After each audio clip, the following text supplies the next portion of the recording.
నిజామాబాద్లో ఉన్న బాన్స్గడ కావచ్చు, కామారెడ్డి కావచ్చు, ఎల్లారెడ్డి కావచ్చు, బిచ్కుంద కావచ్చు, ఆర్మూర్ కావచ్చు, భీమ్గల్ కావచ్చు, బోధన్ మున్సిపాలిటీ కావచ్చు, నిజామాబాద్ మున్సిపల్ కార్పొరేషన్ 7 మున్సిపాలిటీలు ఒక కార్పొరేషన్లో 1045 కోట్ల రూపాయలతోని ఈనాడు అభివృద్ధి కార్యక్రమాలు మనం చేపట్టుకుంటున్నాం. తెలంగాణ రాష్ట్రంలో మున్సిపల్ శాఖ మంత్రిగా 17,445 కోట్ల రూపాయలు ఈ 2 సంవత్సరాలలో నిధులు మంజూరు చేసి అభివృద్ధి కార్యక్రమాలతో ముందుకు వెళ్ళాలనుకున్నాం. కానీ చాలా దగ్గరలో 99% రాష్ట్రంలో బీఆర్ఎస్ వాళ్ళే మున్సిపల్లో కౌన్సిలర్లు, కార్పొరేటర్లు, చైర్మన్లు, మేయర్లుగా ఉండడంతో మనం నిధులు ఇచ్చినా అభివృద్ధి కార్యక్రమాలు ముందుకు సాగలేదు. ఈరోజు మనం నిధులు మంజూరు చేసినా ఈ ప్రభుత్వానికి ఎక్కడ పేరు వస్తుందో, ముఖ్యమంత్రే కాదు మున్సిపల్ మంత్రి కూడా రేవంత్ రెడ్డి ఉన్నాడు, ఈ అభివృద్ధి జరిగితే కాంగ్రెస్ పార్టీకి మంచి పేరు వస్తుందని చెప్పి బీఆర్ఎస్ నాయకులు అభివృద్ధిని అడ్డుకున్నారు. ఇవాళ మీకు అందరికి ఒక మంచి అవకాశం వచ్చింది. 10 ఏళ్ళు బీఆర్ఎస్కి ఇచ్చిండ్రు, 12 ఏళ్ళు బీజేపీకి ఇచ్చిండ్రు. ఈ ప్రాంతంలో 2 సార్లు ధర్మపురి అరవింద్ను పార్లమెంటు గెలిపించారు. ఇవాళ మళ్ళీ మోడీ మంత్రం చదువుతున్నాడు ధర్మపురి అరవింద్ గారు. నేను అడుగుతున్నా, అయ్యా గల్లీలో కౌన్సిలర్ కావాలంటే, గల్లీలో మోరీ తీయాలంటే మేము ఢిల్లీకి వెళ్ళి మోడీని అడగాలనా? ధర్మపురి అరవింద్ గారు మీరే పార్లమెంట్ సభ్యులు కదా, ఈ 7 ఏళ్లలో నువ్వు ఏమి తీసుకొచ్చినావో లెక్క చెప్పు. మిమ్మల్ని 2 సార్లు ఎంపీగా గెలిపిస్తే మోడీ గారి దగ్గర నీకు చాలా పరపతి ఉందంటావు కదా, మరి మోడీ గారి దగ్గర పరపతి ఉంటే ఎందుకు మీరు స్మార్ట్ సిటీ కింద నిజామాబాద్ను తీసుకురాలేకపోయినరు? 95 సంవత్సరాల మున్సిపాలిటీకి ఒక స్మార్ట్ సిటీగా మీరు మోడీ దగ్గర సాధించలేకపోయినరు. మీ పరపతి ఉపయోగపడలేదంటే మళ్ళీ కార్పొరేటర్లుగా బీజేపీ వాళ్ళని ఎందుకు గెలిపించాలి అని చెప్పి ఈరోజు ధర్మపురి అరవింద్ గారిని నేను అడుగుతున్నా.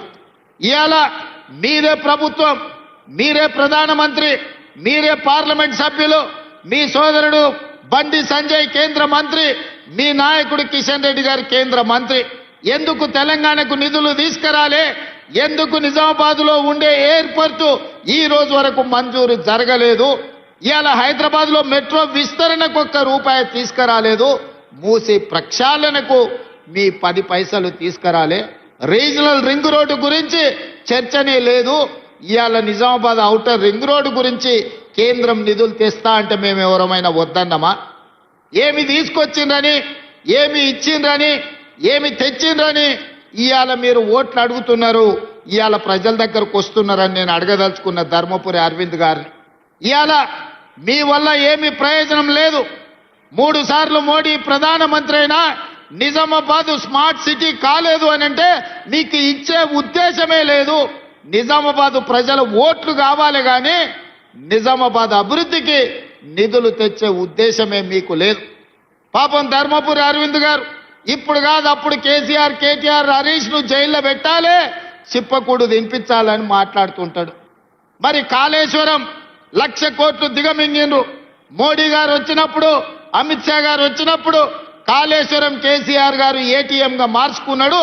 మాకు అవకాశం ఇవ్వండి, 48 గంటల్లో సిబిఐకి ఇస్తే జైల్లో పెడతామని కిషన్ రెడ్డి గారు అన్నారు. మరి మీరు అడిగినరు, శాసనసభలో చర్చ పెట్టి 6 నెలల కింద సిబిఐకి ఇచ్చినాం.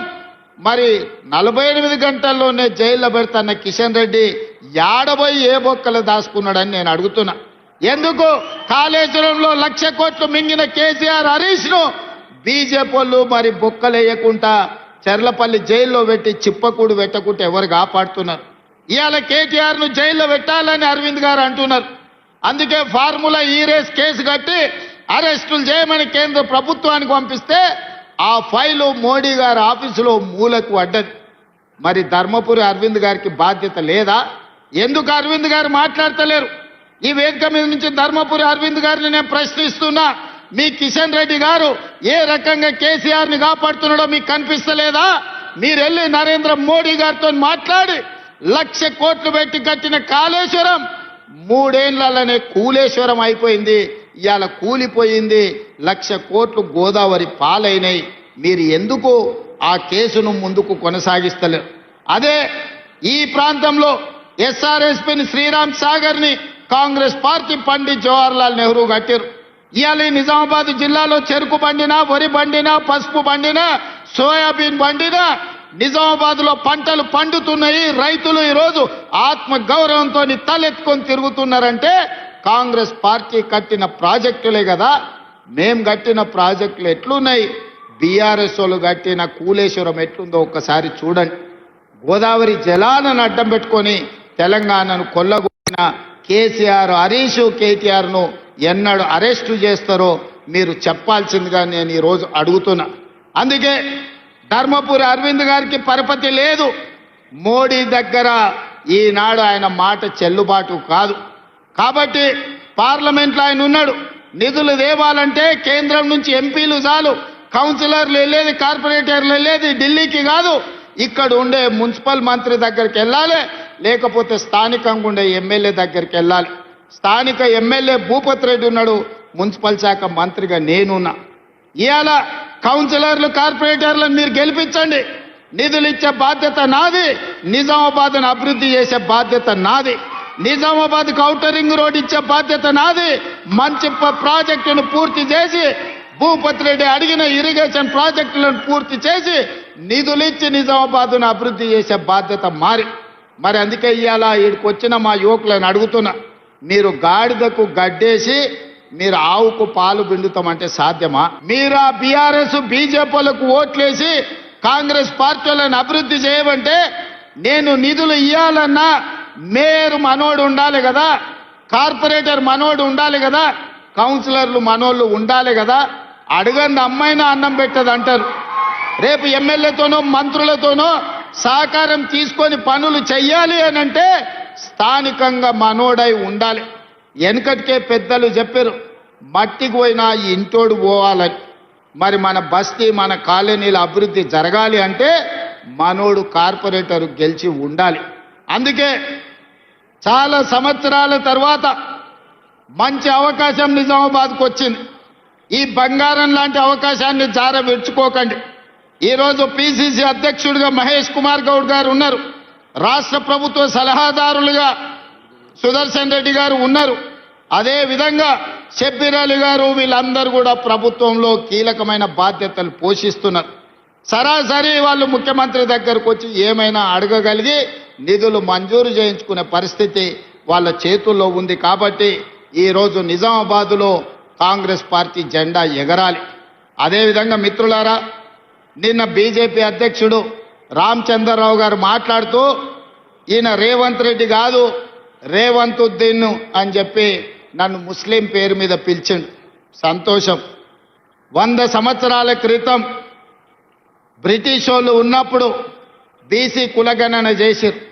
100 ఏళ్ల వరకు బీసీల లెక్కలు ఎప్పుడు ఈ దేశంలో చేయలే, ఏ రాష్ట్రంలో చేయలే.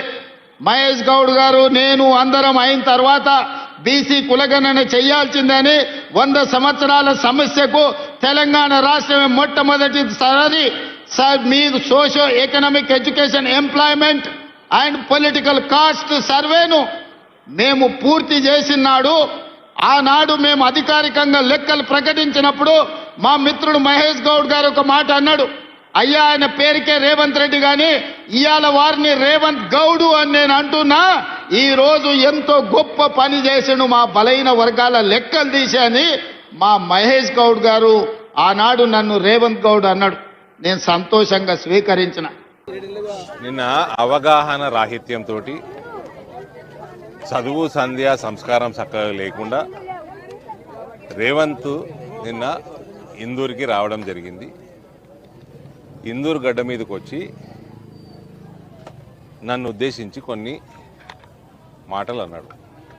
నెంబర్ 1, నిజామాబాద్ని స్మార్ట్ సిటీ చేయలేకపోయిండు, మోడీ దగ్గర బాగా పరపతి ఉంటుంది అంటాడు కదా మీ ఎంపీ అన్నాడు. మా నాయకుని దగ్గర నా పరపతి ఎంత ఉందో ఎంత లేదో నేను ఎన్నడూ బయట మాట్లాడలేదు. నేను ఫస్ట్ స్మార్ట్ సిటీ ఏ రకంగా చేస్తారో నేర్చుకో. కల్వకుంట్ల దగ్గర పైసలు ఎట్లా వేసుకపోవాలన్నది నీ జ్ఞానం బాగుంది. బ్లాక్మెయిల్ టాక్టిక్స్ నిన్ను మించినోడు ఎవడు లేడీ ప్రపంచంలో, అది మాకు ఐడియా ఉంది.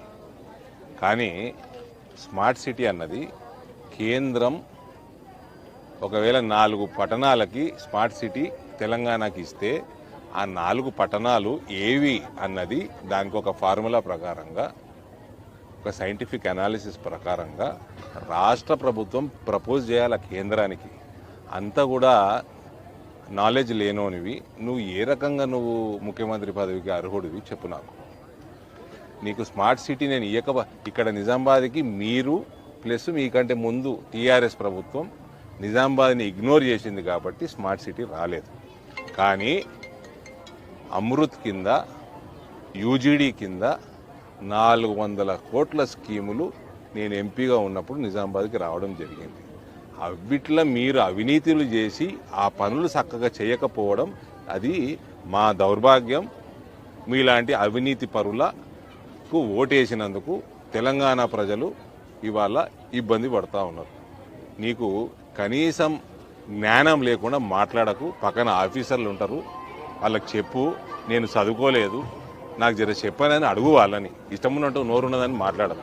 రెండోది, మోర్లు సాఫ్ చేయడానికి మోడీ కావాలన్నా ఊకే మోడీ జపన చేస్తాడు.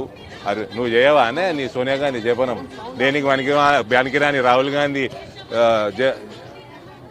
జపం చేయవా? నరేంద్ర మోడీ బాజాబ్తా మేము జపం చేస్తాము. ఆయన పైసలు పంపుతాడు. ఏదైతే యూజీడీకి పంపిండో అమృత్ స్కీమ్ కింద రకరకాల స్కీమ్ల కోసం పంపిండో ఆ పైసలు నీలాంటి పొట్టోళ్ళు వచ్చి మోర్లు సాఫ్ చేయాలి. మూడోది, మోర్లల్లా పండి పొర్లే పందుల్లాగా మాట్లాడకు. అట్లనే మాట్లాడినావు, నిన్న ఇన్సెన్సిటివ్గా మాట్లాడినావు, మానవత్వం లేకుండా మాట్లాడినావు. బీజేపీ టీఆర్ఎస్ సంబంధం ఫెవికాల్ సంబంధం అనే వరకు ఓకే అలిగేషన్. వీణా వాణి లాంటి సంబంధం అనటము వెరీ ఇన్సెన్సిటివ్, ఇన్హ్యూమన్. మానవత్వం లేకుండా తయారైనవు. ఒళ్ళు పొగురు బాగా ఎక్కింది. డబ్బులు కల్వకుంట్ల దగ్గర వేసుకుపోయి ఒళ్ళు పొగురు బాగా ఎక్కింది నీకు. వీణా వాణి ఎగ్జాంపుల్ తీసుకొని ఇటువంటి రాజకీయ వేదికల మీద జోకులు వేయకూడదు. అర్థమైందా? తొండమూతోడా.